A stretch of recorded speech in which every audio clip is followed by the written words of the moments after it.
ونعوذ بالله من شرور أنفسنا ومن سيئات أعمالنا من يهد الله فلا مضل له ومن يضلل فلا هادي له وأشهد أن لا إله إلا الله وحده لا شريك له أن سيدنا محمدا عبده ورسوله اللهم صل وسلم وبارك على سيدنا محمد وآل سيدنا محمد كما صليت وسلمت وباركت على سيدنا إبراهيم وعلى آل سيدنا إبراهيم في العالمين إنك حميد مجيد. أما بعد فإن أصدق الحديث كتاب الله وخير الهدي هدي سيدنا محمد صلى الله عليه وآله وسلم أن شر الأمور محدثاتها وكل محدثة بدعة وكل بدعة ضلالة وكل ضلالة في النار. Ini adalah diktat yang ke-59. Judulnya Ukuran Cinta pada Allah dan Rasulnya Muhammad Sallallahu Alaihi Wasallam. Saudara-saudara, untuk membuka mukaddimah bagi perkataan yang di atas tadi, hendaknya kita camkan bahwa anggota badan kita ini bergerak. Tidak ada yang diam. Gerakannya itu ada yang dengan kemauan kita, tapi ada yang di luar kemampuan dan kemauan kita. Gerakan jantung misalnya, gerakan jantung itu di luar kemampuan kita. Gerakan darah itu dengan kemauan Allah, kita tidak ikut menggerakkan itu. Tetapi tangan, lidah, kaki, telinga, mata, mulut, itu semua kita setir, kita yang menggerakkan. Lantas semua gerakan itu yang kita gerakkan ada perhitungannya, dan perhitungan itu ada nilainya. Di samping itu, tiap gerakan merupakan getaran yang sesuai dengan yang ada di batin kita ini. Lidah seorang mukmin dan lidah seorang kafir, dua-dua sama bergerak, tetapi gerakannya berbeda. Yang satu bergerak menyebut nama Allah, yang satu bergerak tidak menyebut nama Allah. Dan atas dasar perbedaan itulah ditentukan nilainya, pahalanya, siksanya, atau sebaliknya. Jelasnya tiap gerak itu merupakan dalil yang tidak bisa keliru tentang isi hati. Hati sahibul gerakan itu tidak bisa keliru. Itu adalah bukti yang nyata, tidak bisa ditawar-menawar lagi. Bagaimana tidak? Jika seorang mukmin mengatakan dirinya muslim, main judi, minum, mengganggu ketenangan orang kampung, bagaimana saudara dapat mempercayai dia ini muslim? Sedang syarat-syarat minimal daripada seorang muslim itu yang mana manusia sesamanya selamat dari godaannya, selamat dari gangguannya, selamat dari makinya, selamat daripada tangannya. Itu syaratnya. Kalau tidak terwujud syarat itu, maka nama muslim sebetulnya tidak cocok. Jadi mesti ada bukti. Buktinya seorang muslim yaitu tadi, kalau iman itu di dada pasti ngeringet yang baik-baik, orangnya ayem, sikapnya rahmat, tangannya murah, itu tandanya dia beriman. Sebab tanda tangannya murah ini artinya orang yang percaya bahwa apa yang dikeluarkan akan dibalas. Dia keluarkan tanpa takut. Tapi orang yang tidak mengeluarkan, setidak-tidaknya kita ragu apakah ini orang masih belum percaya bahwa dia dibalas, belum beriman bahwa dia akan dibalas. Di sini letak ujiannya seorang mukmin. Jadi iman, qaulun wa amal itu sudah tepat, tidak bisa ditawar lagi. Mukmin tidak sholat, itu namanya qaul saja. Ya, dia mengatakan muslim, tapi bulan puasa dia tidak puasa. Ini dia cuma memakai nama muslim, tetapi amalnya belum. Kemudian di dalam hal ini kita akan dapat mengambil perkataan ahli hikmah yang di dalam alinea pertama, yaitu tidak ada tanda yang menunjukkan bahwa kita ini benar-benar muslim yang mencintai Allah dan Rasulnya Muhammad Sallallahu Alaihi Wasallam, kecuali pengamalan akan ajaran-ajaran yang beliau tinggalkan. Sudah, ini satu-satunya tanda, termasuk pada diri yang berbicara ini dan saudara semua yang mengatakan saya muslim, itu tidak ada tandanya kecuali ini. Kalau ada kecondongan mau mengamalkan amalan-amalan ubudiyah, kalau ada kecondongan dia mau bekerja bakti untuk Allah, kalau ada kecondongan dia mau mempelajari hadis-hadis Rasulullah SAW, kalau ada niat bahwa dia akan pergi ke haji kalau mendapat rezeki, dan seterusnya, macam-macam begini, maka dia adalah mukmin. Baru kita percaya. Sebab itu keluar dari hati, dan hati itulah tempatnya iman.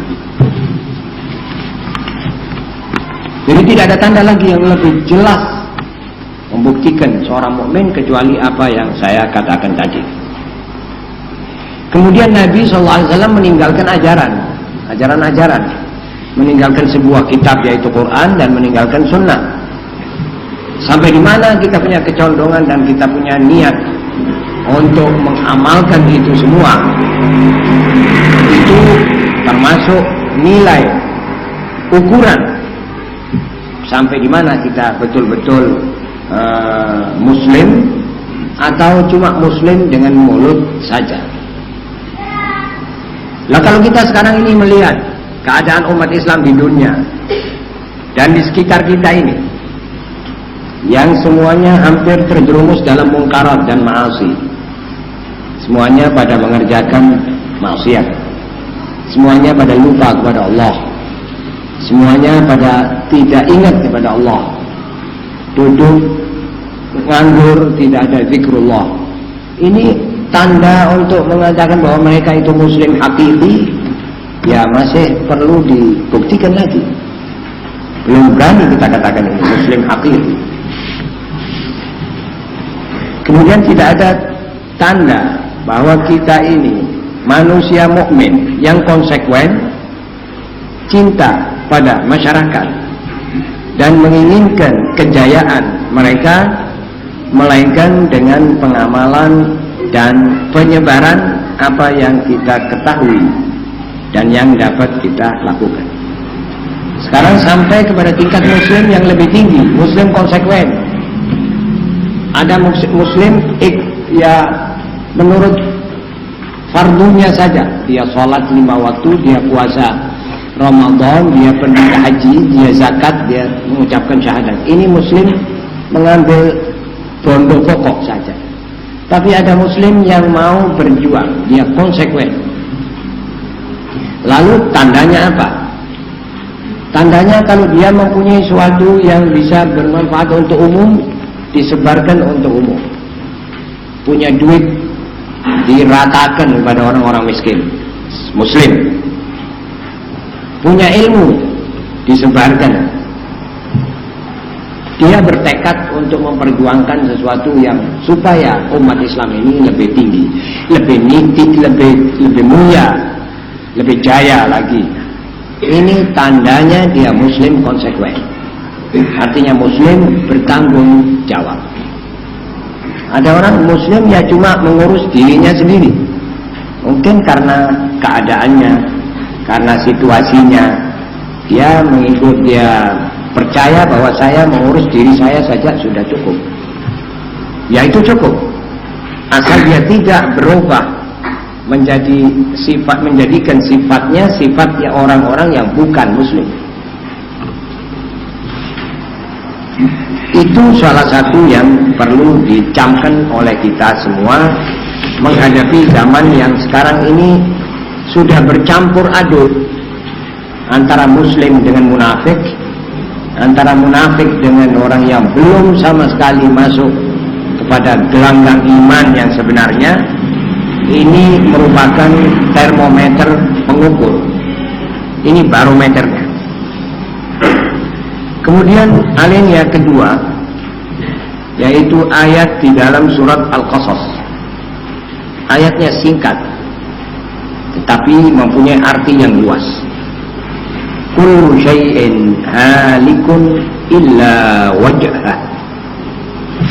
Segala, Allah berfirman, tiap yang ada dimanapun juga akan pasti binasa kecuali Allah.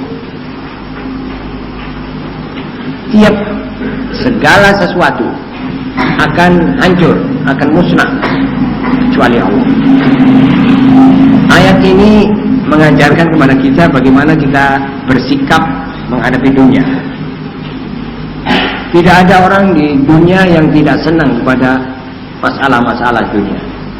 Tidak ada orang yang di dunia tidak senang kepada emas, pada perak, pada rumah dan gedung-gedung, pada macam-macam kendaraan dan ternak. Itu semua orang suka. Tetapi menghadapi itu semua kita berbeda-beda. Ada orang bersikap seperti sikapnya kekasih yang tidak akan berpisah dengan yang dikasihi. Ini keliru. Jadi seakan-akan dia menyatakan dan mengeluarkan segala energi kecintaannya itu kepada dunia. Ini orang keliru dan harus dikasihani, sebab kalau nanti dia sudah kepergok dengan satu titik perpisahan, dia berasa sakit, dia nyengkok pisahnya dengan dunia ini. Seorang mempunyai piring porselen yang antik, dikasih, sayang. Seorang punya keris, seorang punya burung, seorang punya rumah, seorang punya... Dia lupa bahwa nanti tidak lama berpisah dengan ini. Tahu-tahu piring itu katanya sudah pecah, burungnya terbang atau mati. Dia bikin gedong, dia cinta pada gedongnya ini. Tahu-tahu dia meninggalkan gedong, dia harus berpisah. Waktu perpisahan itu dia mesti merasa sesuatu yang berat. Artinya seperti tidak mau mati dia, kalau dia mau berpisah. Tapi kalau ditinggal oleh barangnya, seperti duit hilang, dia seperti Budi, orang yang tidak mau menerimakan kenapa duit itu hilang. Dia lupa bahwa segala sesuatu itu akan musnah. Jadi ayat ini perlu kita senantiasa menjadikannya pedoman bagi orang yang mempunyai dunia, mempunyai anak, mempunyai istri, mempunyai apa saja sudah. Asal berupa sesuatu yang ada di dunia, maka jangan ragu bahwa kita akan berpisah dengan dia, lama atau cepat. Perpisahan itu harus, bahkan wajib, tidak bisa tidak. Nah, karena itu cintailah apa yang ada di hadapanmu ini dengan kira-kira. Cintailah istrimu, cintailah anakmu, cintailah suamimu, cintailah hartamu, jagalah semuanya itu dengan sebaik-baiknya, tapi dengan kadar dan kira-kira bahwa kamu tidak akan dibulet oleh itu. Hatimu tidak akan dipenuhi oleh itu tok. Jadi ruang untuk Allah Subhanahu wa ta'ala, ruang untuk zikir, ruang untuk munajat dan bangun malam itu harus tetap ada. Jadi jangan kalau sudah cinta kepada suami terus berhenti. Puasa Senin Kemis berhenti, puasa bangun malam berhenti, semuanya dihentikan. Dapat anak sudah tidak bersedekah, duitnya semuanya ditumpahkan pada anak ini. Lupa kepada segala yang kira-kira dia masih bisa mencari keuntungan selain daripada amal sholatnya. Ini keliru. Sebentar lagi anaknya ditinggal oleh dia, atau dia atau ditinggal oleh anaknya. Saudara-saudara, ini contoh. Dan sudah beratus ribu manusia yang hidup di dunia mengalami apa yang saya bicarakan ini. Yang tidak tahu diri, yang masih keranjingan, masih baru kemaruk mendapat dunia, dia lupa kepada dunia, sebentar lagi kepada Allah, sebentar lagi dia sudah berpisah dengan dunia. Rugi benar. Jadi ayat ini merupakan suatu cara bagaimana kita mengatur sebab kita mencari dunia, dan bagaimana mengatur akibat kalau kita mendapatkan dunia. Kalau kita mempunyai pedoman kullu syai'in halikun illa wajah, sudah mulai detik ini kita tahu bahwa kita ini tidak kekal. Kita sendiri tidak kekal. Untuk ini kita mesti bersiap sedia. Kalau sudah tahu bahwa kita tidak kekal, kita mesti tanya kemana, maring ini nangdi. Oh, habis ini kita ke kubur. Oh, kalau gitu itu yang kita mesti tuju. Lantas apa persediaannya? Lalu begitu seterusnya sehingga kita mengerti betul-betul ketidakkekalnya kita ini tidak sia-sia. Dijadikan kita ini tidak kekal, nanti akan diberikan tempat yang kekal. Jadi adil Allah.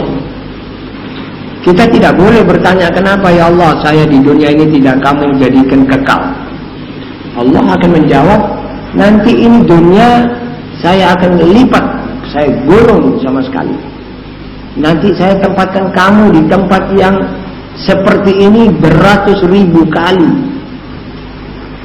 Jadi kamu jangan gelisah hidup cuma 70 tahun di sini.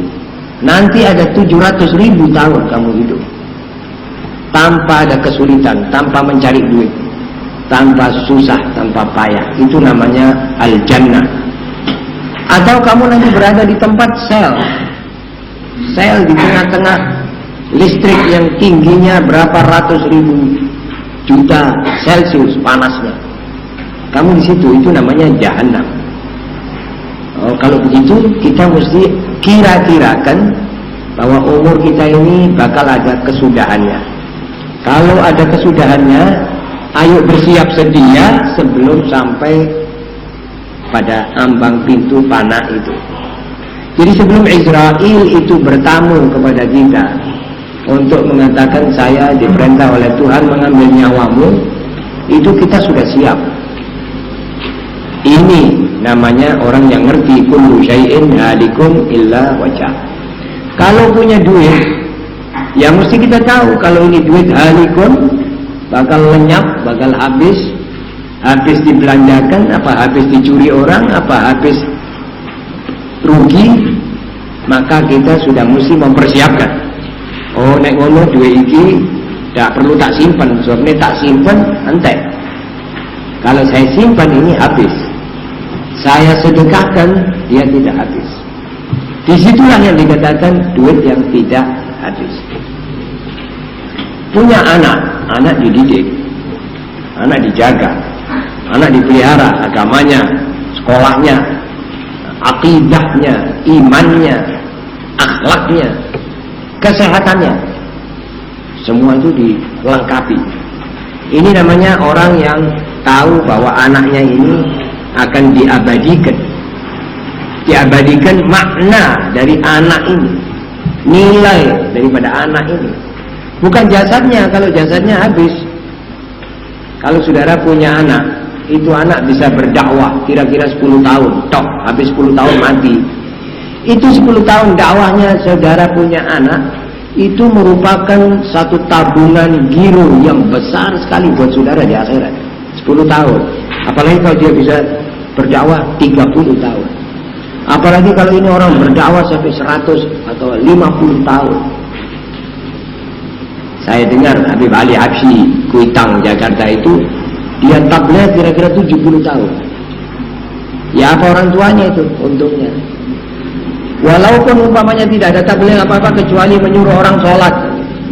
Ayuhan nas ittaqullah. Yang melahirkan ini dapat. Yang mendengar kalau mengamalkan dapat. Dan begitulah seterusnya.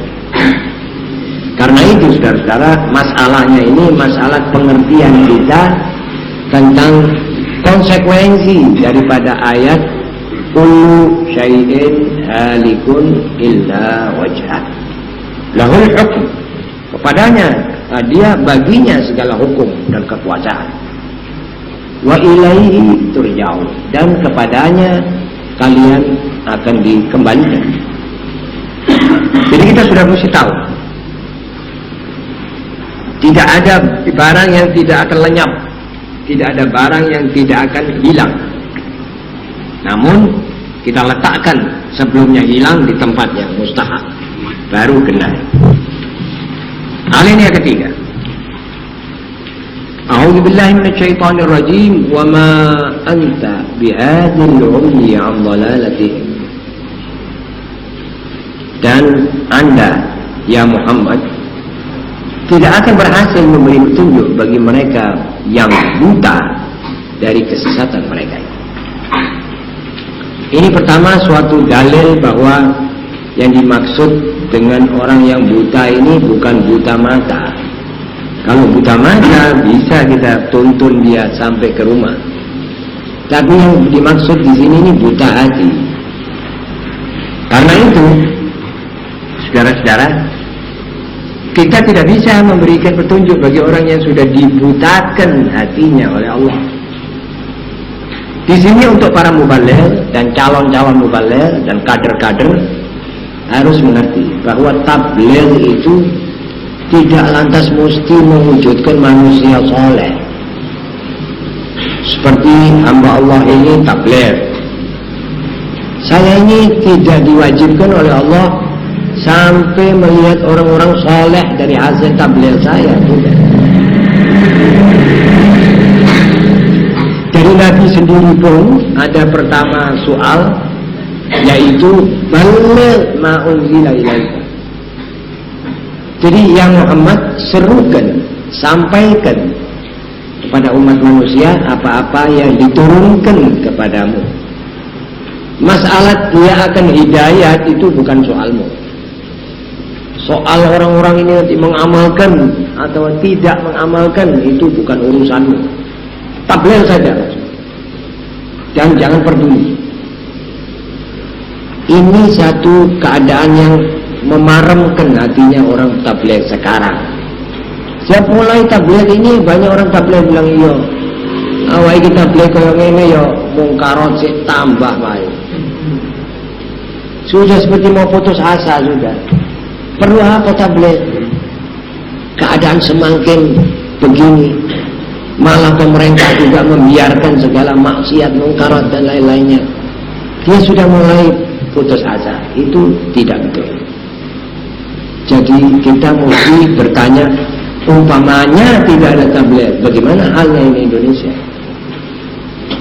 Jadi yang tabligh yang bermaksiat terserah, dia ada Tuhan. Ya kita ingkar mungkar itu harus, tidak membiarkan itu mungkar berkecamuk, tetapi kita tabligh terus. Hasil tabligh ini nanti akan membawa sesuatu yang ada artinya. Jadi tabligh ini saudara-saudara tidak mesti lantas saya tabligh hari ini, besok kita sudah jadi manusia soleh, wali semua. Tidak ada itu. Nabi sendiri Sallallahu Alaihi Wasallam tabligh ada yang menurut, ada yang tidak menurut. Pamannya sendiri Abu Lahab menolak. Dia tidak berhak apa-apa. Dia menyesal. Tetapi bagaimana? Dia tidak berdaya untuk memberi petunjuk. Jadi muballigh sekarang ini seperti orang yang menabur benih. Tabur saja itu benih, jangan takut. Nah, lantas kamu nanti akan melihat hasilnya. Hasilnya itu tidak mesti saudara yang mungut. Seperti orang menanam kelapa, kebun kelapa, 1000 pokok cengkeh atau 1000 pohon kelapa. Kadang-kadang yang nanam ini tidak ikut mungut. Apakah karena ini dia tidak nanam? Salah. Biar ahli warisnya menikmati itu. Dia ada jasa dan barokah menanam. Tabligh itu kadang-kadang saudara-saudara, sekarang saya berbicara itu bisa berhasil sesudah saya mati. Sekarang saya bicara tentang Zionis dan Salibis. Orang belum ngerti. Kadang-kadang orang menertawai. Oh, kok bisa ngomong Zionis, Salibis? Ya, dengar saja terus. Nanti cocokkan dengan keadaan. Akhirnya ketemu. Iya benar. Baru nanti umat ini sadar kira-kira 12 tahun lagi, 15 tahun lagi. Tidak menjadi soal. Pokok pahalanya kita tabligh ini sudah dicatat. Jadi balligh ma unzila ilaika min rabbik. Wa ma anta bihadil ummi an dalalatihim. Kamu diwajibkan tabligh. Namun orang yang buta hatinya kamu tidak bisa memelekkan dia. Kalau sudah Allah mau memberi ini orang jalan ke neraka, kekuatan apa buat si muballigh ini untuk merubah jalannya ke surga? Tidak bisa. Ya sudah mesti ke neraka. Jadi kita ini tabligh dengan, karena itulah banyak muballigh gagal, putus asa dan kembali menjadi pedagang karena dia tidak meresapkan pikiran bahwa tabligh itu cuma menyampaikan dan meneladankan. Jadi seperti orang tukang jahit, mengajar jahit. Mengajar jahit itu ngajar bagaimana motong kain dan bagaimana membuat emal dan bagaimana ngesum seterusnya dan seterusnya. Tetapi ini orang kalau tidak mau mempraktekkan itu dalam hidupnya sebagai tukang penjahit, bukan soal dia, ajar terus. Tukang masak mengajar masak, apa mesti yang diajar masak ini semuanya memasak? Belum tentu. Jadi tabligh. Lantas tabligh itu tidak ada tempatnya. Tidak mesti itu tabligh dilanggar atau di masjid atau di mana saja atau di jamet. Tabligh itu bisa di pasar, tabligh bisa di rumah tangga, tabligh bisa di warung. Maaf, saudara akan berkata, loh kok tabligh nang warung itu ya apa ceritanya ini? Saudara masuk ke warung, itu warung jual bir. Saudara katakan, Pak, ini bir haram, tak boleh sampean jual. Kalau sampean jual, sampai nanti dapat dosanya orang yang minum itu minuman. Dan ini minuman memabukkan. Dan memabukkan itu mengganggu kesehatan bangsa sendiri. Sudah, itu tabligh. Apa mesti tabligh itu berdiri di atas mimbar hari Jumat, ayuhan nas ittaqullah? Itu satu cara. Tapi itu satu cara. Mana yang lebih mempan? Itu Allah nanti yang menentukan. Mana yang diterima? Itu Allah yang menentukan. Mana lebih efektif? Di atas mimbar atau di atas kursi ini, apa di warung tadi itu? Bisa saja di warung itu ada efeknya lebih baik. Pergi ke tempat-tempat yang tidak ada tablighnya, tidak ada musallanya. Wah, saudara-saudara, di sini ini perlu ada musalla. Ayo urung ono bikin musalla. Bikin musalla. Sampai sudah tabligh. Jadi tabligh itu tidak ada tempatnya. Dan keliru betul kalau ada orang bilang tabligh itu mesti di masjid. Kadang-kadang di pasar, kalau saudara melihat orang nimbang, katanya tidak betul. Pak, ini timbang sampean ini kok. Ini ada ayat yang bunyinya wailul lil mutaffifin. Alladzina idza Wala ta'alu 'alan nasi yastawfu. Wah, ya sudah, itu orang atas hati-hati. Sudah tabligh sampai. Kadang-kadang saudara mendapat bantahan. Oh, koriko iki ono pasar maca ayat wis aja kene maca ayat ngene. Wong nimbang ya kaya ngene wis biasane ngene. Sudah, jangan marah sampai. Tidak berhak saudara mengatakan, oh dibacani ayat dak ngandel ini, tak perlu. Baligh ma unzila ilaika min rabbik. Nabi Muhammad SAW setelah tabligh dimaki-maki, majnun, sahir, kadzdzab. Dia bilang orang gila, orang tukang sihir, orang tukang bohong. Nabi tidak menjawab ini, dia terus tabligh. Kuat-kuatan kata Nabi Muhammad SAW. Akhirnya kuat yang hak. Kalau kebenaran itu hak, ada kekuatannya khas. Jadi memberi petunjuk buat orang yang buta hatinya itu bukan urusan kita, urusan Allah. Ini omongan, ini kalimat diajukan kepada Nabi Muhammad SAW. Hei Muhammad, wa ma anta bihadil ummi am dalalah. Apalagi kita. Jadi jelas, para mubaligh jangan kecil hati. Para mubaligh jangan putus asa. Jangan bilang bahwa saya sudah tabligh dan saya ngamal.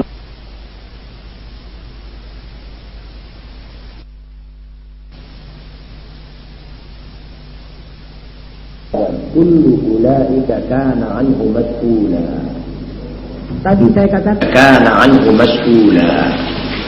Tadi saya katakan dalam mukaddimah, mata bergerak, telinga bergerak. Ini gerakan kita yang setir. Kalau jantung bergerak, itu bukan kita yang setir, itu Allah. Darah berjalan, itu perjalanan darah, bukan kita punya mau. Perut ngancurkan makanan, ini bukan kita yang nyuruh perut itu. Dia sendiri bekerja, karena Allah menyuruh dia. Tetapi lidah, telinga, ya ini pendengaran, penglihatan, dan hati, ini kelutak-kelutak dan gerak-geriknya ini diperhitungkan. Sebab kita yang nyetir, mata kita bergerak atas inspirasi otak, dan otak dari hati. Itu ada perempuan liwat, mari kita lihat, dia lihat, ini bergerak. Mata kita sorotkan. Kalau kita sorotkan mata, itu nanti sudah kita tutup lagi, sudah ada ijirannya. Jadi artinya kita diperhitungkan. Kenapa matamu kamu buka untuk melihat yang bukan halal? Juga seorang istri melihat seorang laki-laki juga sama. Jadi mata di sini diperhitungkan. Telinga juga. Kita mendengar berita, belum tentu betul, kita sudah sebarluaskan. Berita itu merugikan orang. Habis itu kita tahu bahwa berita itu tidak betul. Kita terpaksa minta maaf pada itu orang. Dan itu juga satu perbuatan yang tidak senonoh, tidak baik. Jadi jangan berani-berani menggerakkan lidah, jangan berani-berani menggerakkan telinga, memasang telinga atau memasang mata, atau menggerakkan hati, sebab itu semuanya ada pertanggungan jawabnya. Pertanggungan jawabnya di sisi Allah. Bagaimana tidak? Kita mau kemana kita? Itu semuanya daripada Allah. Jadi kalau itu daripada Allah, kita terima itu sepenuhnya dan kita amalkan sebagaimana dimaukan oleh Allah. Jangan tiru-tiru, begitu maksudnya. Dan janganlah Anda mengikuti apa yang tidak kamu ketahui tentangnya. Sekarang ada orang akhir Rebu dia berbuat sesuatu, kita ikut. Oh sayo, Rebu Bungkasan, tidak tahu apa itu ceritanya. Ada orang berbuat sesuatu adat yang di dalamnya terselip sesuatu yang tidak baik, membuang kembang di perapatan. Kita ikut-ikut membuang kembang di perapatan. Kita perkawinan pakai simbol-simbol atau pajangan-pajangan ala Bali. Kita ikut ala Bali. Ini semuanya ini satu yang dilarang oleh Allah. La taqfu ma laysa laka bihi ilm. Jangan ikut-ikutan. Sebab semua itu ada pertanggungjawabnya. Tanya dulu, ini apa ini? Dari mana asalnya? Sumbernya mana? Oh, sumbernya kaum Buddha. Ya sudah, jangan perlu kita ikut. Ndak, nek ngono ndak, aku tak kenal. Jangan. Ada orang misalnya berbuat sesuatu yang bersifat kebiasaan. Kalau yalah, banyaklah sudah. Itu jangan kita ikut-ikutan. Ada orang-orang pakai rambut panjang, kita panjangkan rambut. Ada orang panjangkan seluar, kita panjangkan seluar. Itu semuanya ini satu yang bersifat ikut-ikutan tanpa tanggung jawab. Ini surat Al-Isra ayat 36. Jadi seorang muslim ini sebetulnya harus syukur kepada Allah. Dia diatur langkahnya, matanya diatur, telinganya diatur, hatinya diatur. Artinya dijaga oleh Allah. Pantas kita syukur terus kepada Allah Subhanahu wa taala. Apalagi dengan agama yang bersih, murni dan orisinil ini, kita sebenarnya harus bersyukur kepada Allah Subhanahu wa taala. Yang kelima, asyaddun nasi hasratan yaumal qiyamah salasa. Rajulun kana lahu 'abdun faja'a yaumal qiyamati afdala 'amalan minhu. Wa rajulun lahu mal falam yatasaddaq minhu. Wa mata fawarithahu ghayruhu fatasaddaqa minhu. Wa rajulun 'alim lam yantafi' bi 'ilmihi wa 'allama ghayrahu fantafa'a minhu. Allah ya. Paling menyesalnya orang di hari kiamat adalah 3. Seorang yang mempunyai pembantu yang amalnya lebih unggul daripadanya. Kalau seorang mempunyai pembantu perempuan di rumah, perempuan itu bekerja, nyapu, ngepel, kora-kora, apa semua, bekerja untuk si majikan atau si juragan ini. Nyatanya yang dipekerjakan ini amalannya lebih banyak dari majikan. Ini nanti majikan hari kiamat menyesal. Orang yang sudah saya kerjakan, yang waktunya terbatas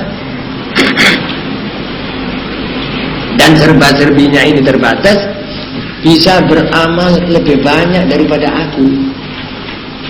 Aku ini ibu rumah tangga yang menggaji perempuan itu. Aku tidak ada pikiran untuk merebut kesempatan untuk beramal. Nyatanya ini sekarang saya punya pembantu dan pelayan ini lebih banyak amalnya daripada saya. Begitu kata seorang ibu rumah tangga kelak di hari kiamat. Kalau ketemu pada pelayannya di sana dengan catatan amal yang lebih banyak.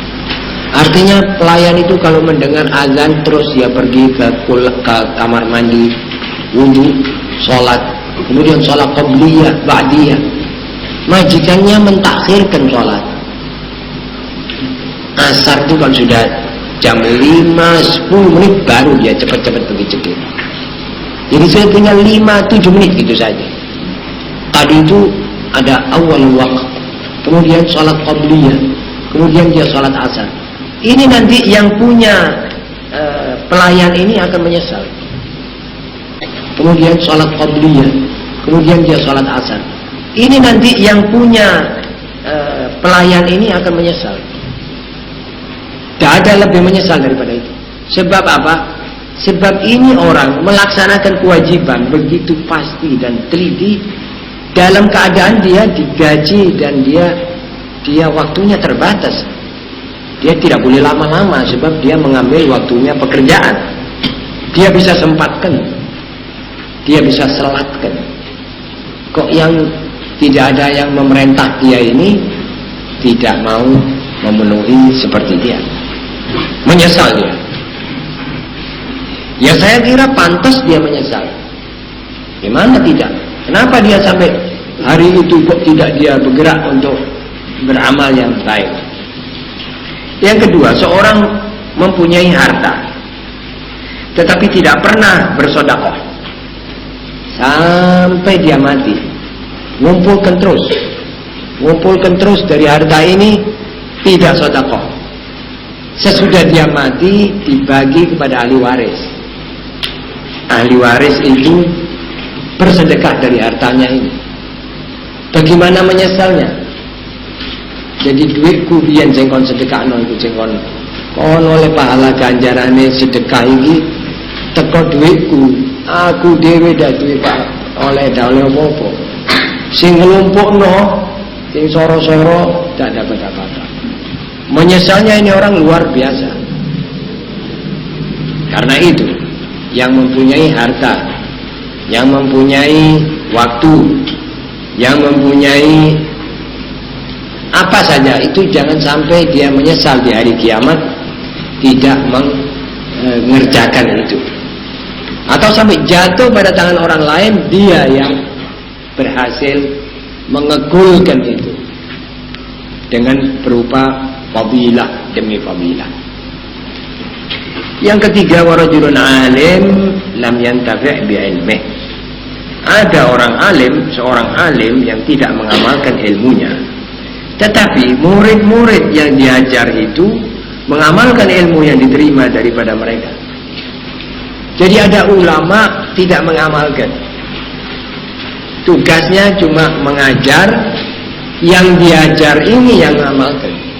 Ketemu dengan ulama hari kiamat, menyesal ulama. Gimana aku sing ngajar Riko, akhirnya aku dah oleh apa-apa, Riko sing bawa fadilah sebegini besar. Dia menyesal sekali dan pantas menyesal. Karena itu, saudara-saudara, jangan ada di antara kita yang tidak merebut kesempatan hidup. Dan kedua, ketahuilah bahwa yang kita pegang, yang kita punyai akan berpisah dengan kita, dengan pengetahuan yang pasti, bukan cuma sekedar kira-kira. Jadi tiap yang ada umur dia akan berpisah dengan umurnya, tiap yang ada anak dia akan berpisah dengan anaknya, atau anaknya mati dulu atau dia mati dulu. Yang mempunyai harta demikian juga, dan seterusnya. Ini nanti membawa satu pikiran, kita hati-hati. Kita akan lebih bisa menempatkan milik kita ini di tempatnya yang dimaukan oleh Allah Subhanahu wa ta'ala. Dan yang ketiga, jangan kita putus asa berdakwah. Di rumah tangga kita dakwah. Kalau istri kita masih belum mau kali ini, dakwah lagi satu kali. Kalau istri kita belum mau nurut, pakaiannya cocok untuk mencocokkan pakaiannya dengan perintah Allah, dakwah lagi terus sama dia sampai dia nanti ingat taat. Dan kalau dia tidak taat, itu bukan urusan saudara lagi. Walaupun wajib ada peraturan-peraturan lain, bukan di sini waktunya. Yang ketiga, yang keempat, jangan ikut-ikutan. Sebab tiap yang kita ikuti ini kalau baik ya syukurlah. Kadang-kadang tidak tepat dan kita dipertanggungjawabkan. Mengapa kamu ikut? Tidak tanya-tanya dulu. Dan yang ketiga, yang kelima, yaitu tadi yang saya sudah sebutkan. Saudara-saudara, dengan demikian maka diktat yang ke-59 ini sudah saya tafsirkan dan komentari. Mudah-mudahan ini membawa manfaat bagi diri saya dan saudara-saudara sekalian. Mudah-mudahan kita menyicil amal dengan diktat kecil-kecilan begini ini. Aku lupa.